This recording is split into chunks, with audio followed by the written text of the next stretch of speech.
문화비평가 경희대학교 이태광 교수와 함께하는 일상다반사 시간입니다. 자, 오늘은 이 출근길부터 식사 후 티타임까지 요즘 매일 언론에서 조명하는 분, 바로 문재인 대통령에 대한 이야기를 해보고자 합니다. 이런 참신한 모습들이 나오니까 20, 30대 젊은 층 사이에서는 일종의 팬덤 현상까지 만들어지고 있다는데 이것들을 어떻게 평가해야 옳을지 경희대학교 이태광 교수 어서 오십시오. 네, 반갑습니다. 네. 지난 한 일주일 어떠세요, 보시기에? 우려하는 목소리들도 있었는데요. 제가 평가하기에는 상당히 굉장히 안정된 그런 행보를 보이고 있다. 그리고 이제 박근혜 정부와 대비되는 여러 가지 코드들을 그것이 의도적이든 아니면 자연스럽게 하시는 것이든 예. 좀 장착을 한 거 아니냐 이런 생각이 들고요. 예. 그 두 가지가 뭐냐 그러면 그냥 일하는 정부를 보여주기 위한 것. 두 번째가 이제 소통의 코드입니다. 그러니까 소통의 어떤 모습들을 보여주려고 하는 네. 두 가지 모습들을 아주 부각시킨 일주일이었다는 생각이 들고요. 예. 첫 번째 일하는 이 정부의 모습들은 취임 당일부터 일자리 구성위원회를 만든다든가, 일자리위원회를 만든다든가, 네. 또는 12일의 업무지시 이후로서 5.18 민주화 운동 기념식에서 임을 위한 행진곡 사실 이것도 논란이 있어서 금지되고 했는데 네. 다시 재창하게 한다든가, 그렇죠. 또 역사 교과서를 폐지한다든가, 예. 또는 미세먼지 감축을 위해 가지고 노후된 화력발전소, 석탄 화력발전소를 중지시킨다든가, 네. 네. 이런 조처들을 아주 신속하게 내렸습니다. 그러니까 이런 모습들은 사실 국민들에게는 일하는 정부다. 사실 워낙 박근혜 전 대통령이 일을 하지 않았기 때문에 뭔가 하나씩 매일 해가는 그렇죠. 그런 느낌을 줬고요. 네. 그리고 이제 이 소통의 코드가 사실 저는 대단히 중요하고 오늘 주로 이야기를 해봐야 될 것 같은데요. 예. 이렇게 와이셔츠 바람으로 커피 들고 이렇게 마당에서 티타임을 가진다든가, 참모들하고 산책하고, 네. 바지 패션에 대한 이야기들, 바지가 짧아요. 바지에 하나 사셔야 되겠냐 이렇게 영부인이 여쭈니까 이게 요즘 패션이다 이렇게 받는다든가, 유행이래. 요즘 유행이다 이렇게 젊은 사람 다 이러고 다닌다. 사실 틀린 말은 아니죠. 되게 슬랙스 유행이니까. 네. 그래서 그런 식의 유머 코드를 보여주신다든가, 또는 여러 가지 특히 가장 이 국민들이 인상적이었던 것은 수석 이제 임명하고 나서 인사했던 내용들을 발표하는데 대통령이 직접 나와서 발표를 했어요. 직접 발표하고. 굉장히 이제 그런 것들이 신선함을 부여한 거 아니냐. 임명된 사람들도 바로 기자들한테 네. 질문 받아서 답변하고.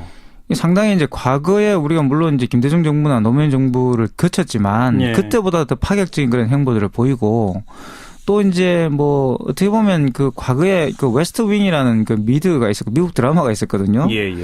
그런 분위기도 난다. 이런 어떤 말씀도 하셨는데 그만큼 좀 국민들이 갈급하게 여겼던 네. 소통하는 대통령의 모습을 보여주는데 굉장히 주안점을 뒀다. 그리고 굉장히 그것이 일주일 동안 성공적이었던 거 아닌가 네. 이런 생각이 듭니다. 일상적인 업무는 이 비서들이 근무하는 곳에 직접 내려와서 업무를 본다. 이런 네, 것들도 그렇죠. 기존에 있던 어떤 권위주의, 엄숙주의 이걸 타파하는 그런 모습이라고 평가해야 되겠죠? 그렇습니다. 물론 이제 구내 식당에서 같이 이제 식사도 하시고 이런 모습도 보였는데, 네. 역대 대통령이 꼭 이렇게 부임을 하면 구내 식당에서 식사를 하셨어요. 네. 그런데 이제 문재인 대통령 같은 경우는 그 식사를 하시기는 하시지만 그게 이제 형식적인 차원이 아니라 조금 다른 방식들이 있었다고 봅니다. 그게 이제 대화를 하는 방식이라든가, 그죠? 단순히 가서 밥 먹고 그냥 가는 게 아니라, 예. 그런 보여주기식의 어떤 소통, 소탈 이런 것들이 아니었던 것 같고요. 구체적으로 이야기를 나누고 또 그와 관련된 여러 가지, 물론 그것이 정치인들이 항상 취하는 이미지일 수도 있겠지만, 예. 문재인 대통령이 가지고 있는 이런 몇 가지 장점과 이것이 결합을 하니까 조금 더 다른 어떤 그런 해석의 여지들을 주는 거 아닌가 이런 생각이 들어요. 또 세월호 때 희생된 기간제 교사 2명 네. 순직 인정하도록 지시했고, 그렇습니다. 뿐 아니라 한 선생님의 아버님하고는 직접 전화 통화까지. 네, 김초은 선생님 아버님인데요. 그렇죠.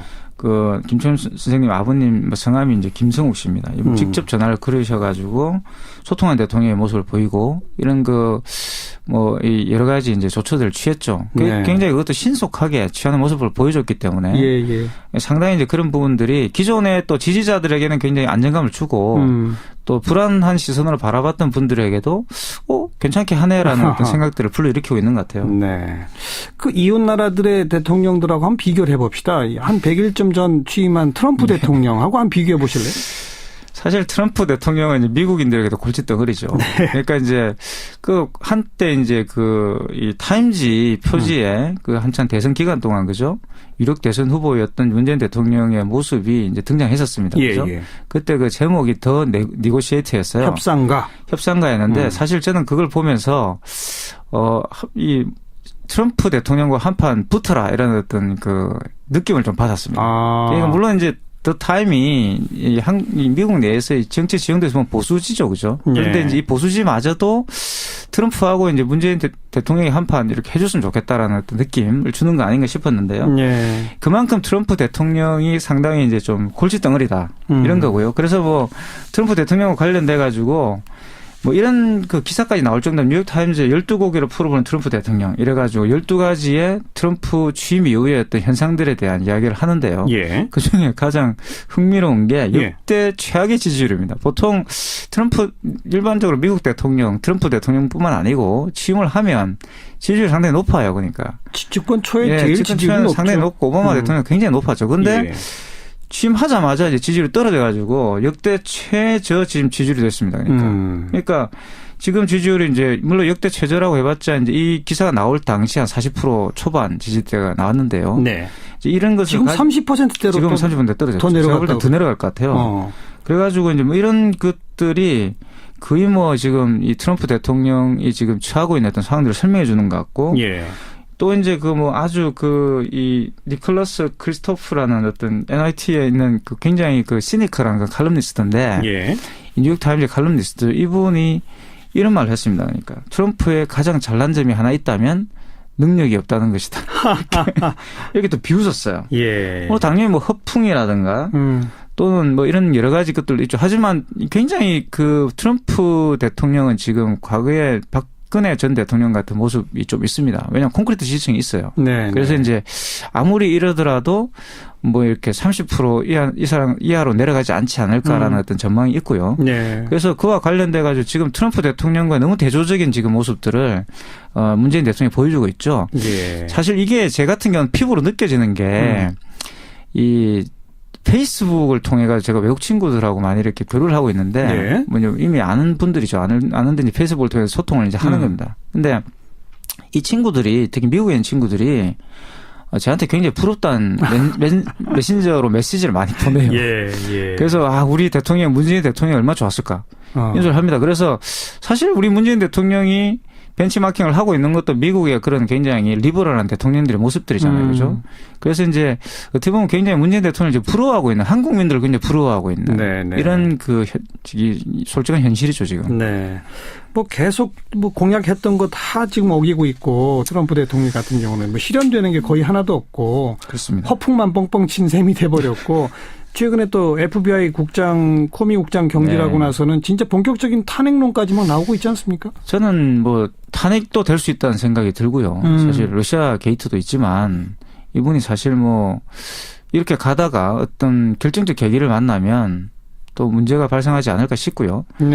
그래서 지금 사실 뭐 민주당 지지자들 같은 경우는 벼르고 있죠. 그래서 뭐 트럼프의 트자만 나와도 지금 경기를 일으키는 그런 상황이다. 이런 그 전갈이 있습니다. 그렇게 트럼프의 모습이 있기 때문에 어쩌면 문재인 대통령의 이런 모습들이 더 돋보이는 면도 있는 것 같고 또 며칠 일찍 당선된 프랑스의 마크롱 대통령 취임식 때 뭐 55만 원짜리 정장을 입은 게 화제가 되더라고요. 이건 또 어떻게 보세요? 사실 뭐 프랑스 같은 데는 사생활과 관련돼 가지고는 그렇게 큰 문제 제기를 하지 않은데 저는 이게 이 프랑스 내에 특히 르펜을 중심으로 하는 그런 약간의 상류 계급에 대한 어떤 반감들 이런 걸 이용한 정치인들이 있지 않습니까? 그런 영향이 아닌가 싶기도 하고요. 그래서 이제 그런 마크롱이 가지고 있는 그런 사실 마크롱은 정치적 정당의 지지세를 가지고 이 대통령이 되신 분은 아니지 않습니까?